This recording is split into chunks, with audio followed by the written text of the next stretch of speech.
زیاتر لە 3 دەیە بەسەر کارەساتی کیمیابارانی هەڵەبجەدا تێدەپەڕێت. یەک لە عریشەکانی تاوانەکە ژوونبوونی سەدان منداڵی هەڵەبجەییە کە تا ئێستا بەشی زۆری مناڵەکان بێسۆراغ ماونەتەوە.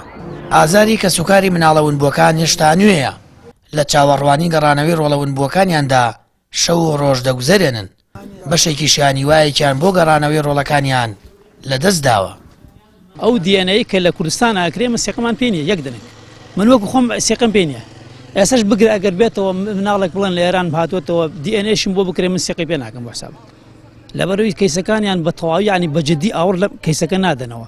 من ئێستاش دایکمەوە چەند بۆ 33 ساڵە چەند ئەڕوا تەقەی دەرگاژێ دایکم ئێستا هەروازانێ ئەو هەرخەوە بینێ و ئەڵێ هەر چاوەڕێی کچەکە من جایستە خاستەن تۆ کەسێک بدۆزیتەوە بڵێ مناڵێکی ئەم شارەیە و کە سوکارەکەی کێیە ئاوا پێشوازی لێ ئەکرێ ئەوە کەی حکوومەتە.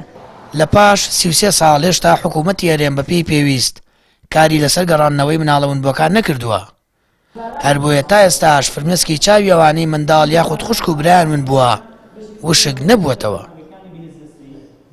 حکوومەت بەداخەوە بە قورسایی خۆی نەهاتوتە ناوام قەزیە ئەسڵەن بووی بابەت نەبوو حکوومەتی هەرێم. ئەم ساڵانەی دوایی لە هەندێک مناسبات و شتا باوڵێن لێدوانێک فڕائەیەن قسەیەکەکەن ئەوەکەن، بەڵام لە بواری عملیە شتەکە عملی نییە بە وردی و بە شێوەیەکی علمی کار لەسەرم بابەتە نەکراوە. ئێمە وەکو خەڵکێکی ئەکادیمی ساڵانێکە هەستمان بم کە لێنە گەورەیە کردو بووە دەستمان برد بۆ توێژنەوەیکی علمی لەم مەجالەیە و دوجار ئێستا بوو بە شێوەی کتێبێک و چاپکراوە ئەوە بابەت با بڵێن ئێمە دەستمان خستۆتە سەر ئەم برینە. بەهۆی هەڵا لە پشکنینەکان و بوونی کێشە و گرفتی گەورە لە پاش گەڕانەوەی مناڵە دۆزراوەکانی هەڵەبجە، ئێستا دادگای هەڵەبجە کەیسی مناڵەونبووەکانی لە ئەستۆ گرتووە، بەڵام نەبوونی تاقیگەی زانستی پێشکەوت و یەکلاکردنەوەی دۆسیەکانی دواخستووە.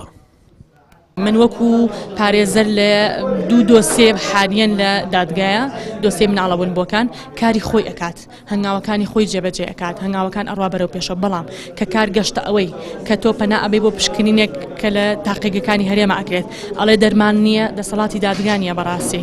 کاتێک کە ئەڵێت مەسەڵ یەکێ لە لایەنەکانی داوا ڕخنە ئەگرێ کە من لە سلەیمانی پشکنین ناکەم لە هەولێرێکم، یەکێک لە لایەنەکانی داوا ئەڵێ من لە هەولێر نایکەم لە سلەیمانی ئەکەم، یا لایەنەکان ئێمە سیقەمان نەماوە بڕوامان نەماوە بە پشکنینی هەرێم لە دەروی هەرێمی کوردستانێکم، ئەمانە خۆیان هەنگاوەکان خاوتر دەکاتەوە. تا ئێستا ئامارێکی ورد و ڕوونی مناڵەونبووەکانی هەڵەبجە لەبەردەست نییە، بەڵام ئەوە ڕوونە کە تاوانی کیمیابارانی هەڵەبجە بوو ئەوەی دابڕینی سەدان وەزارە منداڵ لە دایک و باوک و کەسوکاریان کە ژمارەیەکی کەمیان بە کەسوکاریان شاد بوونەتەوە.